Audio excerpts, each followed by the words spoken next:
Okay. Um, Trying to get back into it.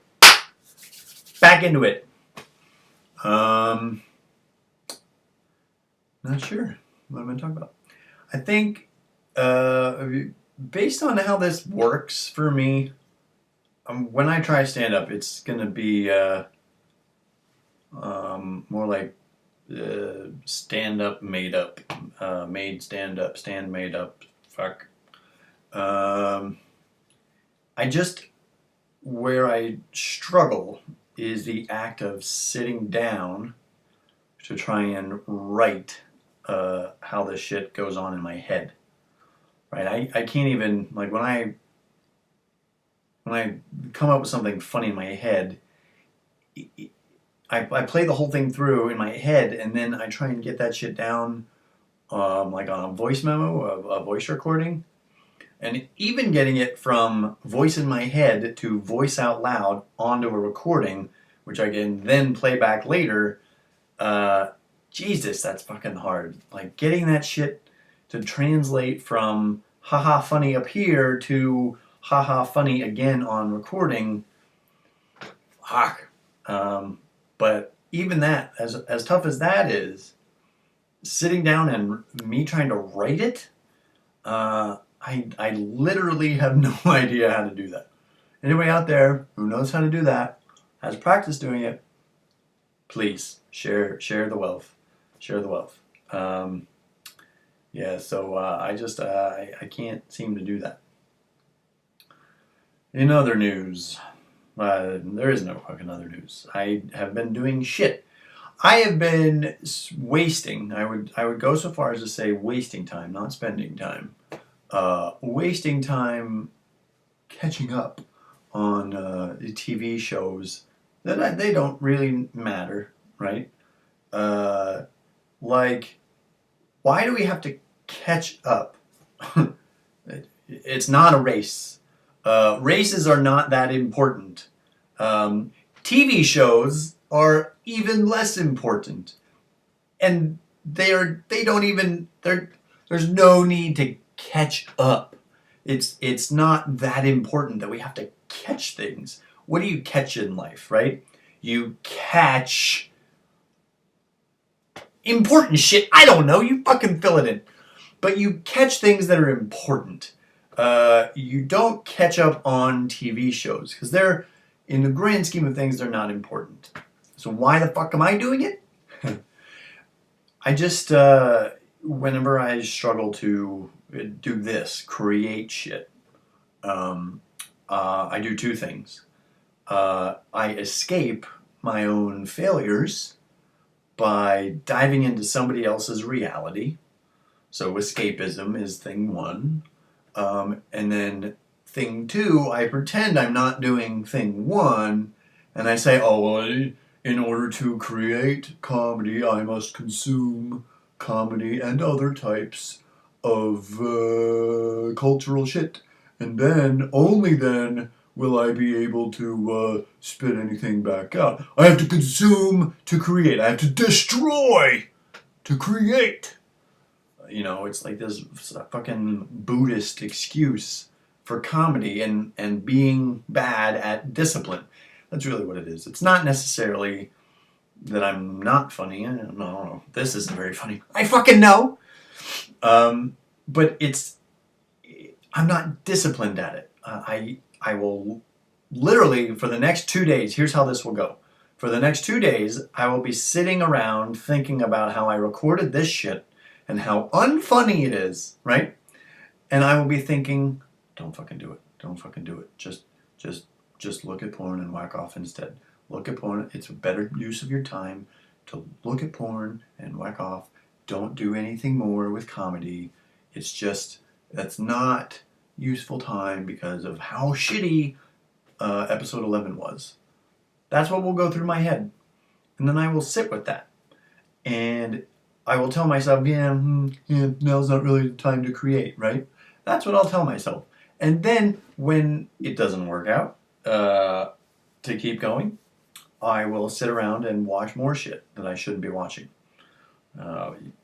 porn, girls on HBO, the show, not the people. This shit is just not important. I'm wearing a t-shirt from a Flight of the Conchords merchandise blitz. This isn't even Flight of the Conchords official merchandise, right? This is a busted tee that some Flight of the Conchords fan made up. It's a t-shirt with a picture a picture. Jesus. A picture of a piece of paper with 3 names on it that says attendance at the top. And if you don't get the reference, go watch Flight of Conchords. Any of the 24 episodes that they ended up making will probably have the scene that this refers to. And it's a repeated thing. It's a shtick. It's a thing. That's why it justifies a fucking t-shirt. If I could write one sketch, one idea that justified some schmuck in Wisconsin selling a t-shirt to Busted Tees in Chicago and having them print 7 of them. I just need 7. I just need 7. 7 is the number. 7 is the magic number. If I could do that and have them make just 7 t-shirts based on a sketch or an idea or a bit that I created, well, that, my friends, as Bill Burr would say, if you can't do the math on that, then I can't help you. That dude, he's a hero. He's a hero of mine.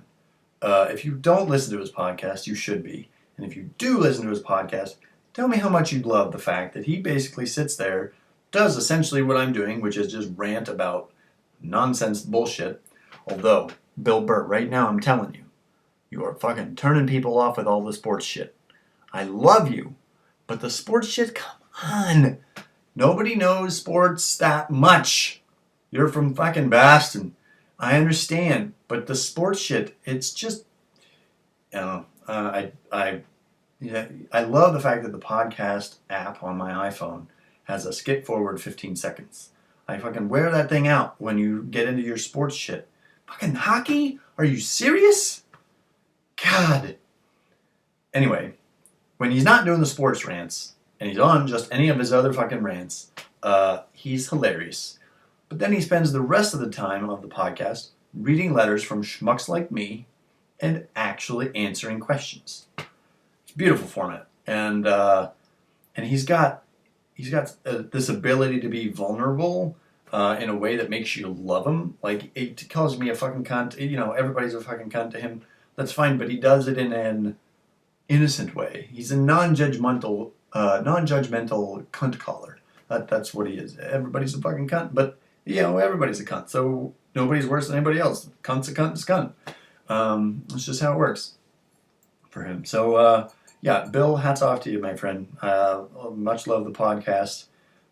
Really hope I can take your advice and fucking get to an open mic night and just fucking do it. I'm working on it.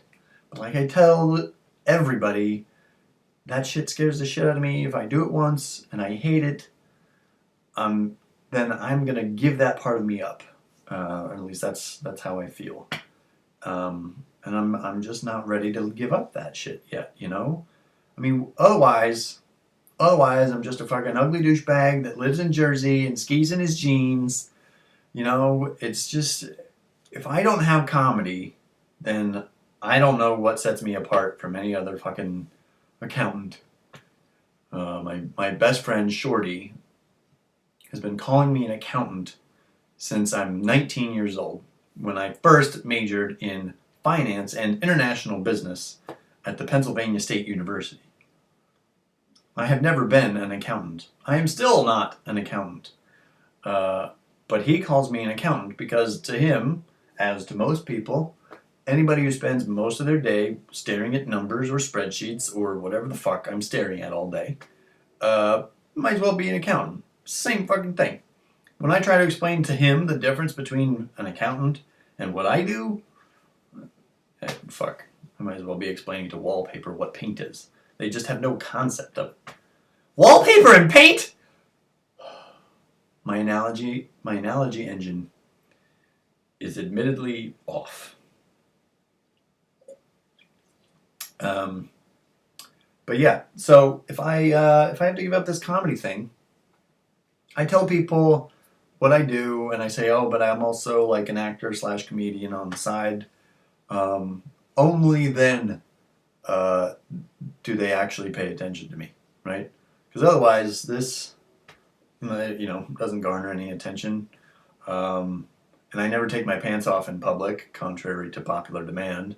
So nobody knows what's going on down here. So there's not a lot of, pent up demand for me with my pants off because nobody's ever fucking seen it.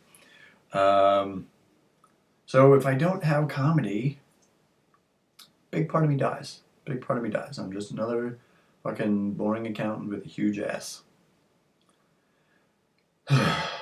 That's depressing. But that's really what I'm up against. So now you know. Now you know. And if you have any advice, I'm all ears. Anybody who wants to tell me what I could do or how I could think about it differently. It's not necessarily action. I know what I need to do. I think I know how to get there.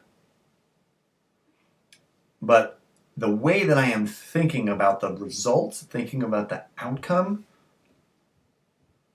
that's my problem. And honestly, yeah, I know the answer to my own fucking question, right? Brian, it's a process. Everything's a fucking process. Nobody gets on a bike the first time and knows how to ride a bike.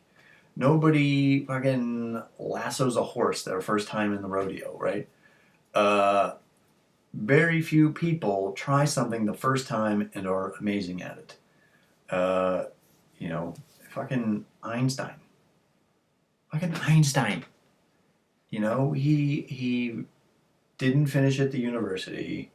He became a Swiss patent clerk and just decided, screw the university. I'm not going to, whittle my life away just writing papers. I actually want to do shit. So he did his own research in his off time in the Swiss patent office. At least I think that's what I remember. So he failed several times before he just fucking stumbled upon an idea. It wasn't even his original fucking idea. That's the other problem, right? Originality is overrated. It's overrated only because seeking it out takes way more time and effort at this point, 3,000 years into man's existence, than is worthwhile. It's a diminishing return. Everything has been done or said before, and all you have to do is find your unique way to say it. Yeah, dude. Fuck. That bottle up there, see it? Oh God, I suck at doing the shit in reverse. That guy right there. My God. How funny is that, right? I can't fucking do it. But that bottle right there, Lagavulin. Hey, Diageo, you need a Lagavulin spokesperson? How you like me now? Huh? How you like me now? Yeah, I'd be good. I don't look like your average Scotch drinker. I don't look like your average anything. I'm not average. Speaking of what I look like, my buddy Mike from high school just went through the 23andMe home DNA test kit process. So you order the kit for $100. They send you a package with what appears to be a giant vial for spit. And it took my wife 20 minutes to fill the spit vial. You fill it up with spit and you send it off to their processing center. X number of weeks later, I don't know fucking how long it takes, they send you back a complete genetic report card. You are 7,000 times more likely to have this disease. You will never have a larger penis, whatever they tell you by reading your chromosomes. So, short story long, I'm about to find out where half of me comes from. And I'm not going to lie, that's pretty exciting. find out, you know, what half of my medical history really is. Well, all my medical history really, but I think I know what's on my mom's side, or at least most of it. So when those results come back, I'll find out things like how early I have to start fearing the snap of the rubber glove, right? When the doc snaps the rubber glove onto your hand, onto his hand, not your hand. He doesn't put, newsflash, this is a public service announcement because I just fucked up. The doctor does not put the glove on your hand and stick your own hand up your ass to search for prostate cancer. No, that is wrong. Do not believe anybody who tells you that, okay? Seth Green is wrong about that. I love Seth Green, and generally he does everything right. But if he tells you that it's your own finger that goes in your own ass to test for prostate cancer, he's fucking wrong. And you can bitch slap him and tell him I said so. No, the doctor puts the glove on his hand and very creepily inserts his own finger into your asshole, pretending that he knows what your asshole normally feels like and feels around for things that are different. Pretty sure you don't know what my asshole feels like. Pretty sure my asshole doesn't feel the same as my neighbor, the accountant. Okay, it's just because we're both accountants doesn't mean we have the same size asshole or the same ridular variations around our asshole. Just your doctor is a pervert. That's basically why they test you that way for prostate cancer. Why can't they just do it chemically? I don't fucking know. It's because they're perverts. That's what I know. So, I'm about to find out how soon I have to fear the snap of the rubber glove, and I will let you all know what happens with that. And Lagavulin.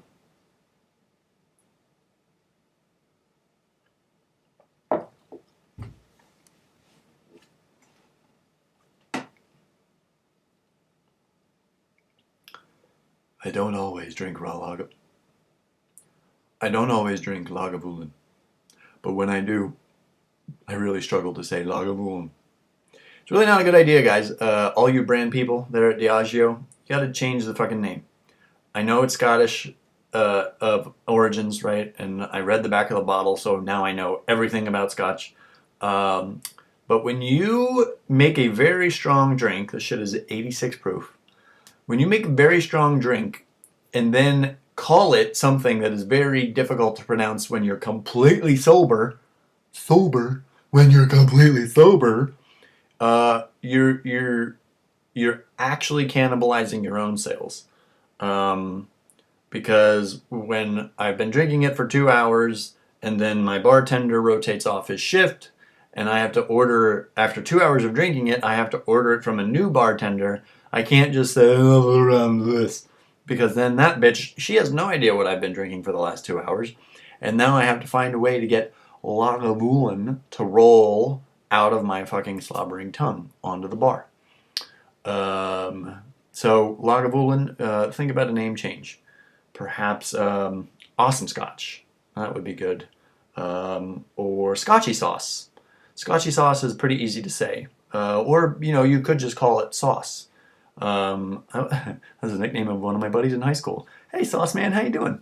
Yeah, Sauce is a good name. Sauce, you know, you could say I'm hitting the sauce. I know it's kind of fucking generic to do that shit. What's a better name? The piss, you know, the whole British Australian thing, like, oh, he's taking the piss, or I'm going on a pissa. I can't do the fucking accents right now. Too much Lagavulin. But yeah, better names, alcohol people. That'd be great, all you fuckers. Like effin' vodka. Effin'? Really? Effin' vodka? That's a name? That's not like a thing, right? Like, I'm pretty sure there aren't any Polish or Russian people that last name is E-F-F-E-N. First of all, they don't even have E's in the Serbian languages, whatever the fuck. What are they called? I don't know. The non-white people Caucasoid languages, Slavic. That's it. They don't even have E. I think they're Slavic. They don't even have E's in those languages. So I'm pretty sure effing vodka is bullshit. That's a bullshit name, and it's a stupid name. It's a stupid name. Like, if you wanted to be effing vodka, then just be F''IN. That's how you spell effing, people. Don't try and make it look like a name. It's not a name. It's not a name. What are other things that aren't names? Document. Document is not a name. Microsoft Word. Well, I don't know why you want to name everything Document 1, Document 2, Document 3. It's not a name. Stop defaulting to names that aren't names. Names that aren't names, that's not good.